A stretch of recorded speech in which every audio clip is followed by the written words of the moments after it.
Thomas Paine had this wonderful quote, and he said that every landowner owes a ground rent to the community for the land which he holds. So what does that mean? That means there's a condition upon property ownership.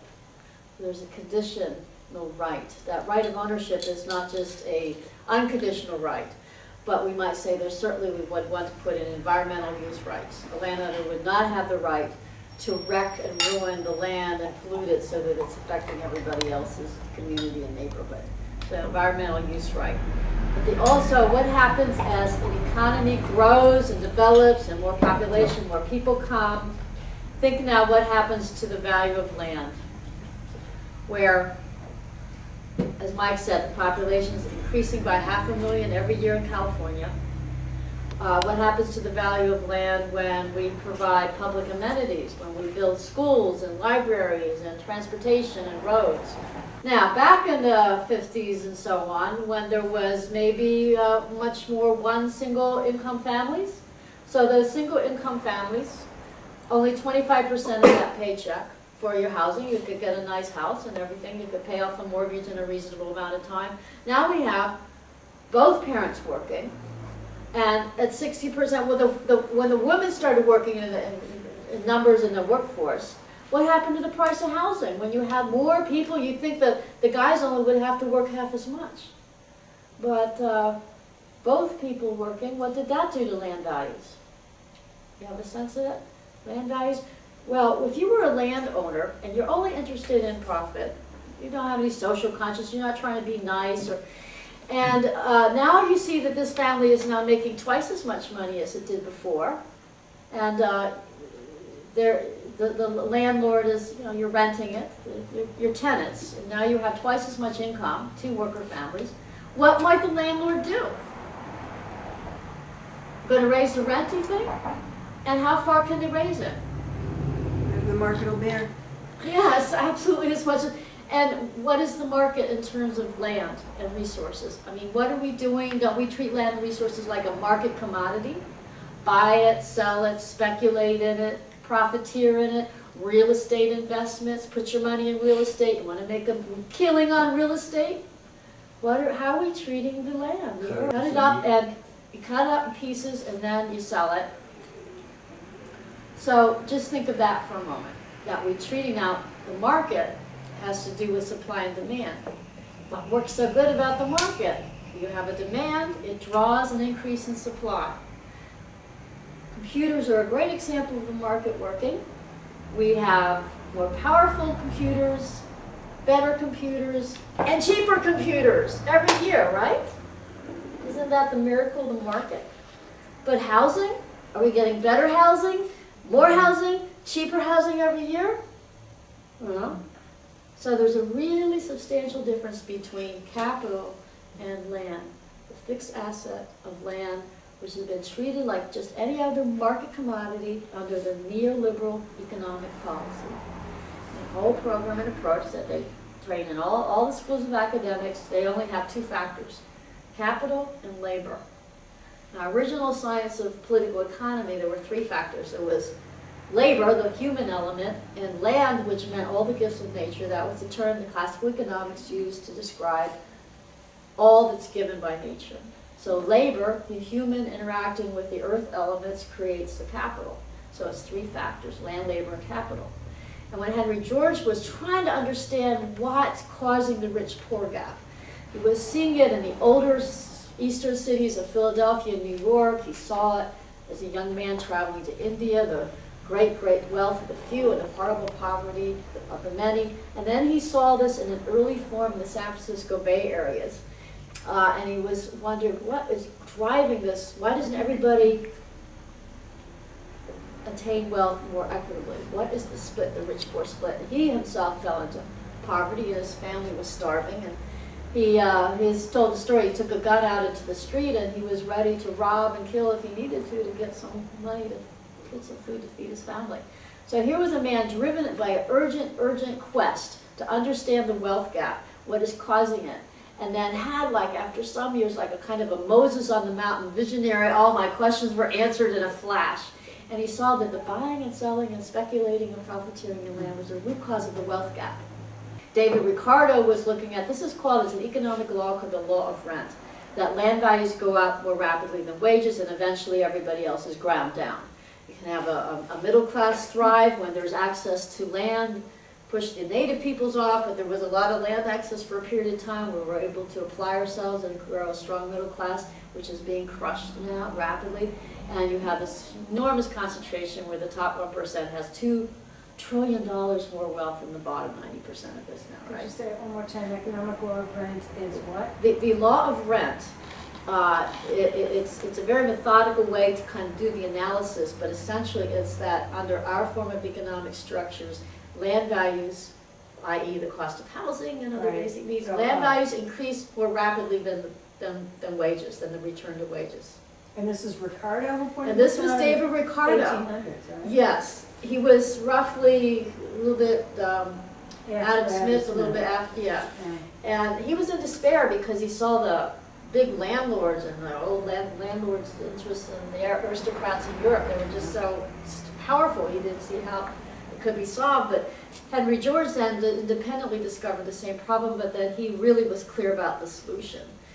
And he said that the key is to use the government's power to have taxation policy, and that taxes should not fall on labor and produced wealth, but should collect this increase in land value. He saw it as a socially created land value. The population increased, people working together.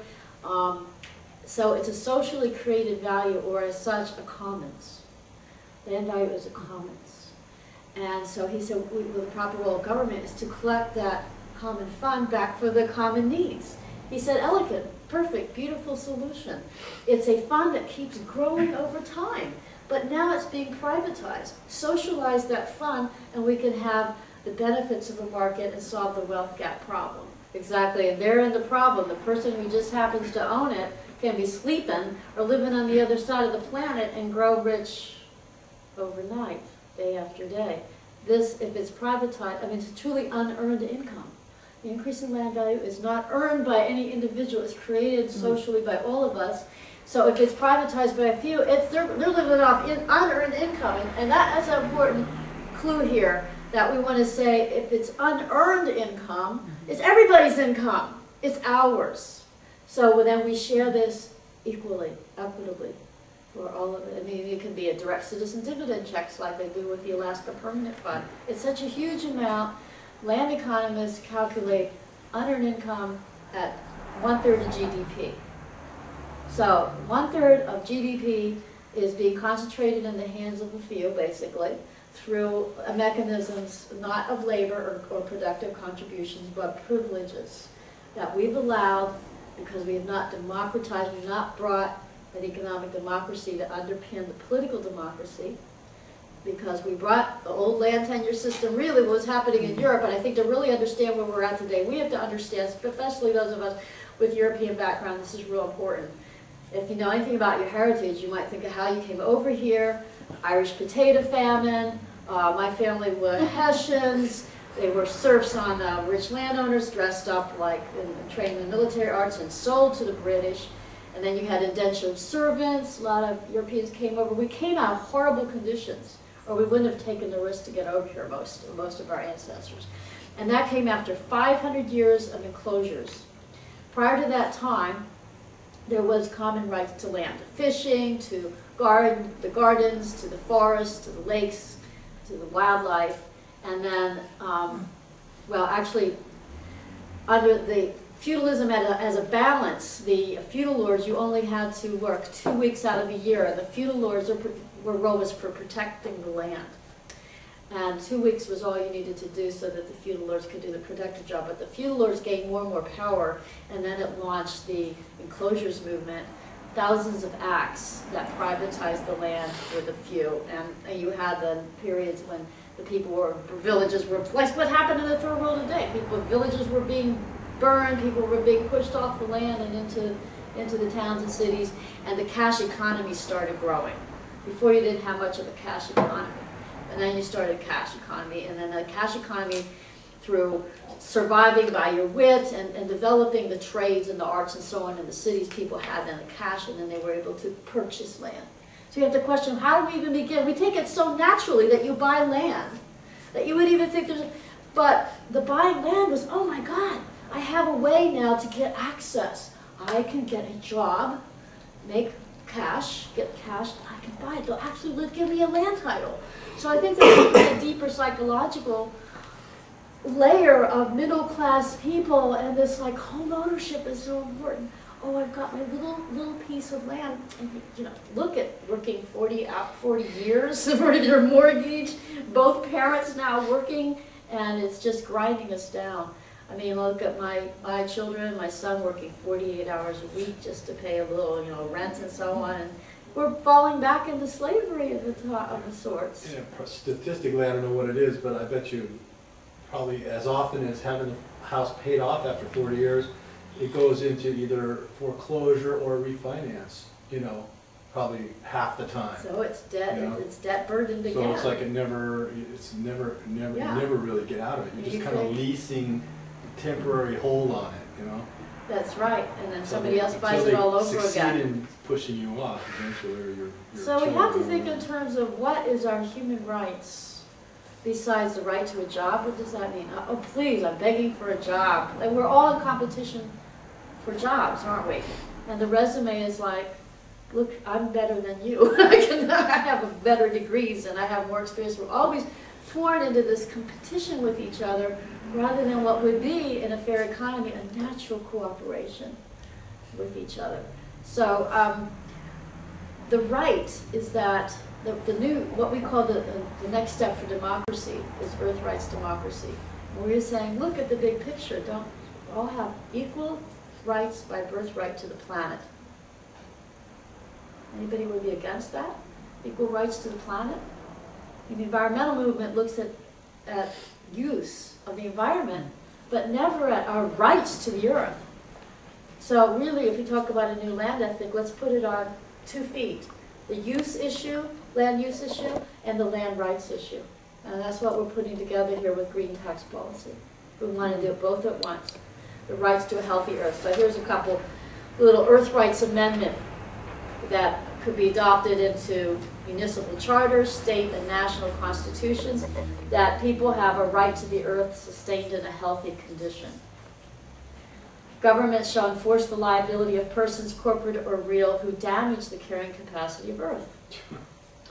Instead of now, what do? We subsidize these companies that destroy the planet. They should have liability. Before you even get access to do whatever extractive industries you're doing, you should pay. Just what do you do when you move into an apartment? You have to pay the last month, the security deposit. What we want these corporations, you pay a security deposit, and then you're paying your lease fee. And it's not forever you're buying it, it's a lease fee. And if you wreck it, we got the money from you already up front to fix it. So people have a common heritage right to resource rents. The ever-increasing value of land we talked as a socially created value.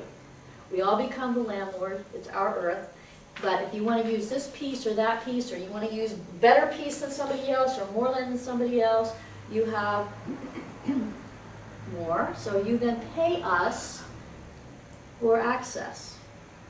It's like you have a private title, but your private title is conditional upon paying this fair tax.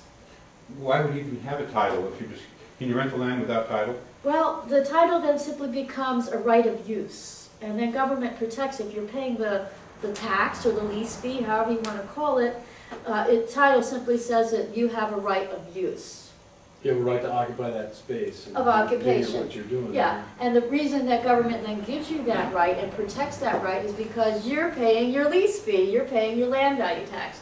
If it's government land, already social government land, then it's a lease fee. If it's private land, then we talk about a land value tax. It's not tax in the sense that it's a burden on labor. So it's really collecting the resource rent for the people as a whole, rather than these unearned incomes of resource rent going to a few private individuals or corporations. And resources, surface land is enormous value, as we know, in the urban centers, but it's also the electromagnetic spectrum, which we give away to media companies, which we should be bringing in multi-billions of dollars in lease fees every year, and also then giving nonprofit organizations access. Satellite orbital zones. There's a band that balances between Earth and Moon. It's very high real estate value in that outer space. The orbital zones is another fee we should be collecting as a global resource agency, collecting lease fees from those satellite rights. What? Another commons. Those are another commons. DNA is a commons that they're trying to privatize, right? The DNA of plants and animals and so on. It's just another enclosures. Over and over again, we kind of get the framework of how we really need to reclaim the commons. And so this tax policy approach is one way to claim the commons. It's not saying you divide the earth and everybody gets 4 acres of land. It's much more elegant than that. We're in a cash economy. Let the indigenous people do it the way it works for them, okay? Non-cash economy, tribal peoples, let them alone, let them keep the sovereignty over their land. But we cash economy and elegantly use cash as a mechanism to democratize and bring about earth rights democracy is simply untaxing labor and taking the resource rent for the people as a whole. So that's the basic idea, and there's just the surface land, the minerals, oil. One thing I like about Frank Durrell's, what I learned about U.S. foreign policy, goes time after again into when we, the United States goes into these secret government warfare programs and disposes of democratically elected leaders, is when they have begun to socialize their resources, nationalize their resources, or have a land reform that affects U.S. corporations. And that's when we said that's not the right kind of democracy, which is what they're saying about Chavez right now. It's, even though he's been elected over and over again, it's not the right kind of democracy. It's an economic democracy that he's about. He's nationalized, socialized the oil company, and taken those profits, increased those royalties the corporations pay for access, distributed them in good works and services for the poorest people. He wasn't able to get the large landowners to pay sufficient land tax quickly enough. So on the unutilized land, he's doing land reform, where he's maybe taking half of a big landowner's land. He's still leaving them with something. I think it's a rather gentle land reform, but even that's too much for the elites, you know. Tell me about Henry George. Oh, okay. More about Henry George. Who is he? When was he? And okay, I know about Ricardo. mid to late 1800s. Okay. Born in Philadelphia, but did his great work, wrote Progress and Poverty in San Francisco. That book launched him to fame. He was considered as famous as Mark Twain, one of the 3 most famous people. And ran for mayor of New York twice, was a strong labor candidate, really was working with the Knights of Labor, died of a stroke in his second campaign for mayor of New York. He was a real third-wave candidate, you know, and Tammany Hall could not have that kind of a mayor in that kind of a city. So the first time he won, then he said he won the mayor's race, they say, but there was massive voter fraud, and there were lots of votes dumped into the rivers, into the Hudson rivers. I mean, that was original. I mean, we've been doing this game for a long time of corrupting the vote. But his movement was then strong in Scotland and Ireland and Australia and New Zealand. And what happened was, because he was a threat, some said Henry George was more of a threat to the elites than Marx, because it was such an American-based approach. And then in terms of neocon or neoliberals, the big elite money then paid academics at the University of Chicago and Columbia University in New York, the emerging schools of academics, paid them to undermine Georgist economics. And from the 3, land, labor, and capital, which then you could understand that the earth has to be treated as a commons, the whole thing, private use rights, but the land value tax. What they did, the major way they undermined Georgist economics was they made the land, the earth factor, a subset of capital. And so they converted it into only capital and labor. And then the whole ethical question about who should own the earth and what happens to land value and unearned income was totally removed. And so there's a book called The Corruption of Economics. It's a very important story. If the elites had not done, I call it intellectual crime of the 20th century. If they had not gotten a lot away with that intellectual crime of corrupting the science of political economy, which was showing basically the production, the laws of the production and distribution of wealth. See, we can produce anything, like chief, one of these Indian chiefs, I forget which one, he said, the white man knows how to produce anything, but he doesn't know how to distribute it, give it back out fairly.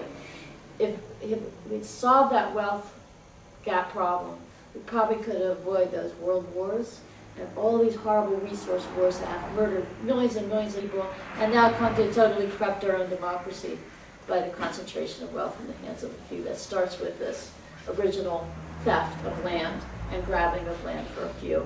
And the dominium, might makes right, that old Roman law. You legalize land acquired by conquest and plunder. That's what we did. Europeans grabbed it from the natives and then parceled it out and began to sell it and buy it. And then the banks grew out of that. Who the heck has money for to build a bank, to have money in the bank, except somebody who'd gotten profits from land, profits from resources. Those surplus profits went in to create the banks. And so the rest of us poor peons, all we have is our labor, and now we're working for them, and they try to hire us as the cheapest labor as possible, and then we're just trying to get our basic needs met. The only thing that has kept us from collapsing sooner was that the labor with access to land of this country was able to be so creative and productive that we kept making more stuff, and we kind of delayed the day when the wealth gap was really going to do us in, and that's where we're at now. Loaning us more money. And they kept loaning us more money. Loaning us more money. We come out of the debtors' prisons, and we put ourselves back in because we didn't explore the underpinnings of political democracy in terms of economic democracy. So that was Henry George in a nutshell, and what happened to him. But the corruption of economics is a great story. Well, the wealthy elite needed to have a middle class to support them in their position of power. And essentially the United States has become that, a base to support the oligarchy. Okay, the wage warfare. How are we're going to go backwards from John to Linda. Will the neocons assassinate us? Well, let me talk practically here about how in the state where George was born, Pennsylvania, where I moved back to after being in California for about 12 years, we have 18 cities that have been reforming their local property taxes in this direction. 18 cities. Now, Harrisburg, the state capital, was the second most distressed city in the United States in 1980. They were desperate what to do. 5,000 boarded up buildings, 50,000 people.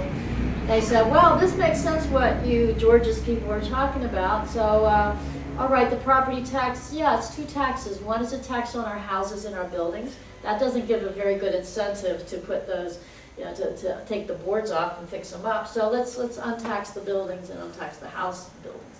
And okay, so, but these are valuable lots that are they've got infrastructure, roads, and utilities right to them, but they're sitting there with these boarded up buildings.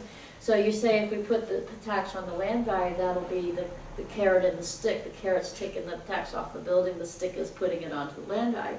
So they said, okay, we'll do that. So fast forward, gradually they came to the place where they taxed land value 6 times more than the building value. That sounds kind of just simple to do. We lower the millage rate, the dollar per thousand of assessed valuation. We lower that rate on the buildings, and we increase it, revenue neutral, even the same amount of taxes being collected but a different way. We then shift it and capture it from land value. So if you were owner of a boarded up building and now you're going to pay more because you're on valuable land, but you're not going to be paying more to fix up your building, what would you be likely to do? You're going to pay more taxes with your boarded up building anyhow. So you might as well fix up the building and make some money with it. Exactly. Or sell it to somebody who could. That's exactly what happened.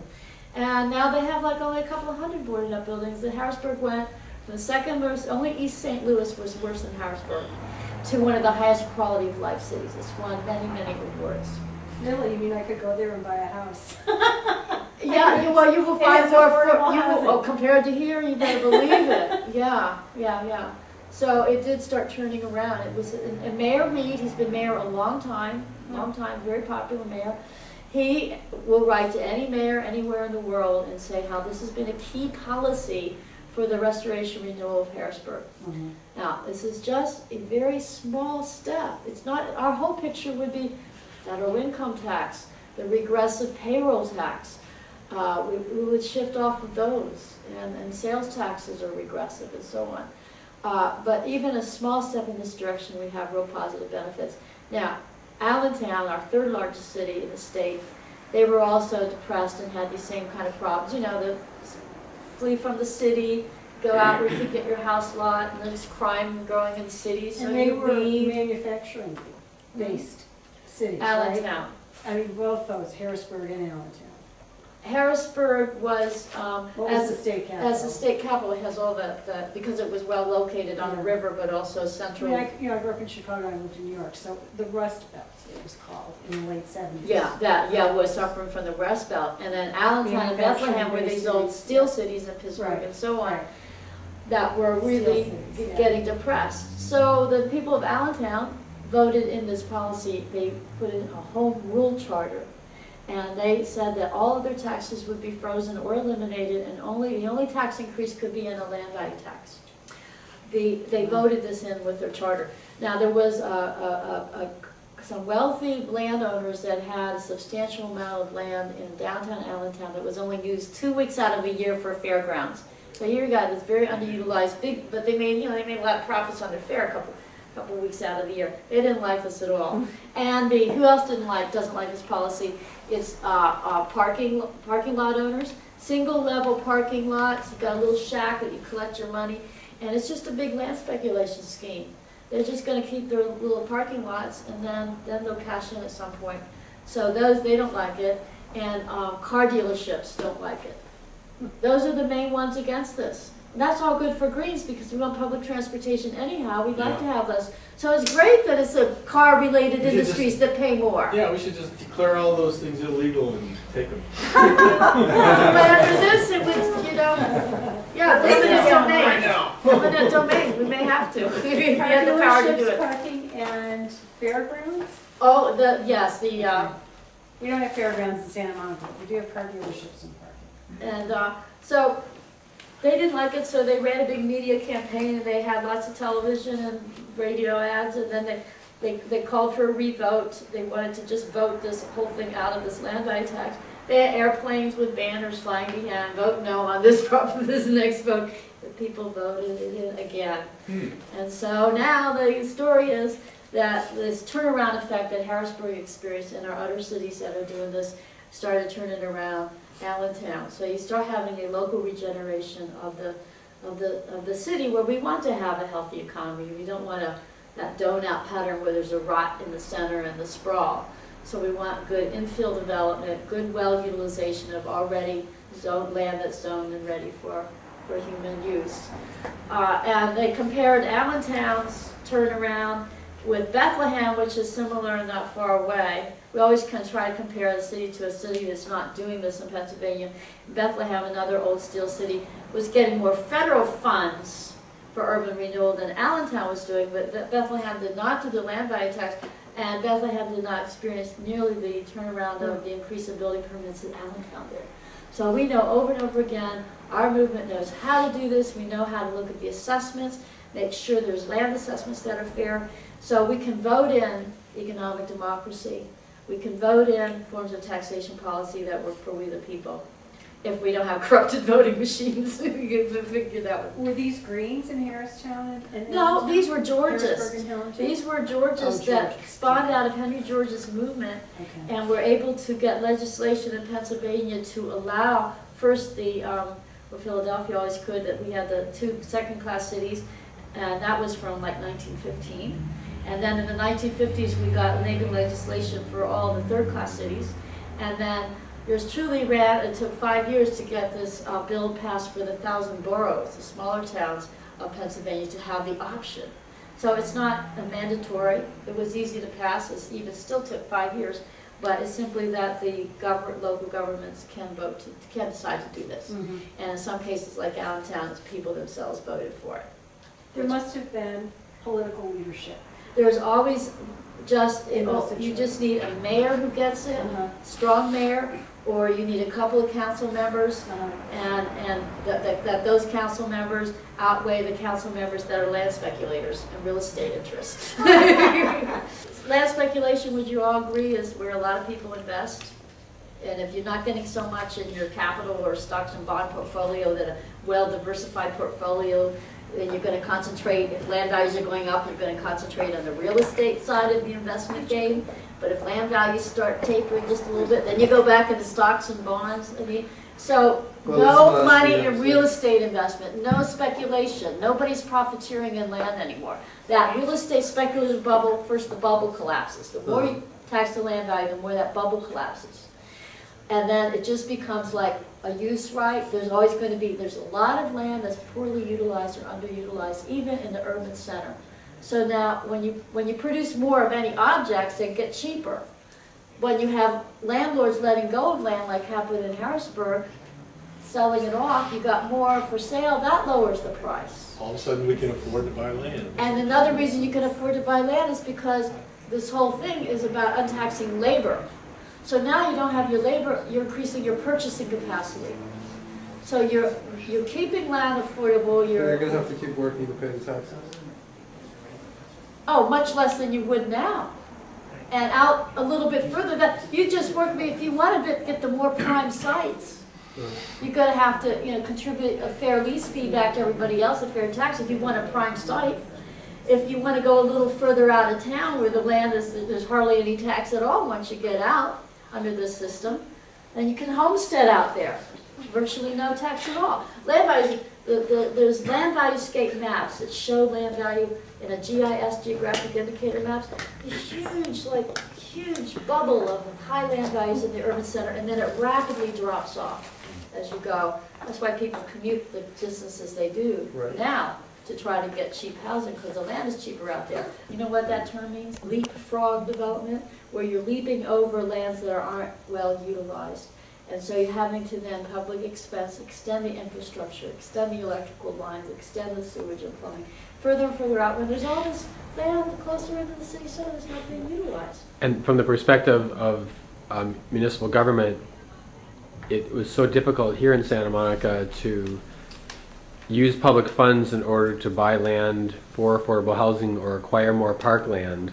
And to the degree that that's driven up by speculation, it makes it hard for the public, when it chooses to intervene, to be able to do so.